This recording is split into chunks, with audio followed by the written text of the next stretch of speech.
In the next few minutes, I'm going to show you why non-payment of credit card debt you cannot afford to pay is not as bad as it sounds. Hi, my name is Mel Thompson. A few years ago, I owed $63,000 in credit card debt I could not afford to pay.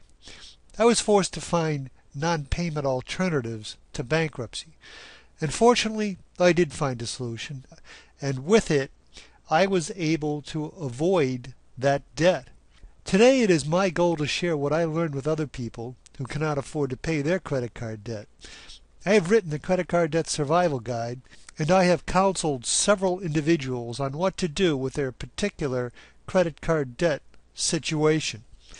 What I learned by writing to and communicating with debt collectors and collection attorneys is that they cannot make any money from people who owe, but who also know exactly how to legally resist their collection efforts, even court action. Debt collectors are paid on a percentage of what they collect. They are simply not going to waste their time attempting to collect from someone who knows how to legally resist them. The really neat thing I learned was how little resistance it takes to frustrate debt collectors and collection attorneys. One or at most a few properly worded certified mail return receipt letters will make debt collectors decide they do not want to spend any more time with us. But what happens when we frustrate one debt collector or collection law firm attempting to collect a credit card debt from us is that that debt gets passed onto another debt collector who starts afresh with us. Believe it or not, this is a sign we are winning the battle. Each time we hear from a new debt collector, we just send them the same old certified mail return receipt letter. With my 6 credit card debts, this process happened about every 3 to 6 months for the first 2 years. Then for the next 2 years it happened once or twice a year until finally, no more debt collection attempts from anyone. The conventional means of credit card debt relief are all full or partial payment solutions. Debt settlement, debt consolidation, or debt management plans just do not work if you cannot afford to pay. A recent study reported only 20% of debt management plans are ever actually completed. And paying credit card debt with other credit cards, or worse, a home equity loan, is simply thoughtless.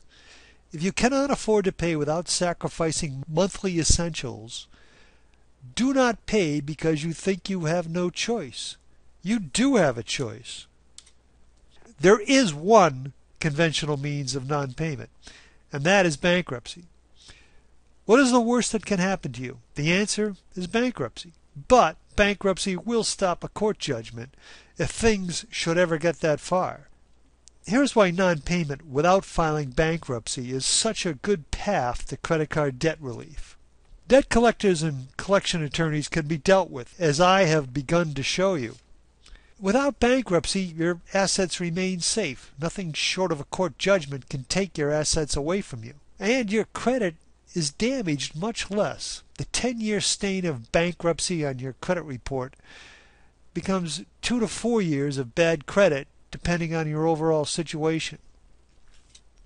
It is time for you to make credit card debt relief by non-payment a strategic decision.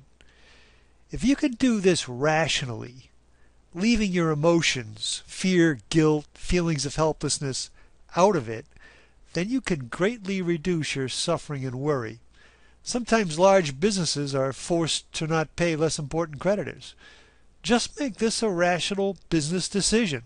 Clearly, this insider knowledge about the weaknesses of debt collectors is the key to you making this decision. You can read my blog posts and pages on my website and learn more about the credit card debt collection process and the naked, opportunistic, defeatable nature of debt collectors. Go to my website and get my free 7 Dangers of Not Knowing How to Deal with a Debt Collector. Go to www.credit-card-debt-relief-4u.com. Get started today, and good luck.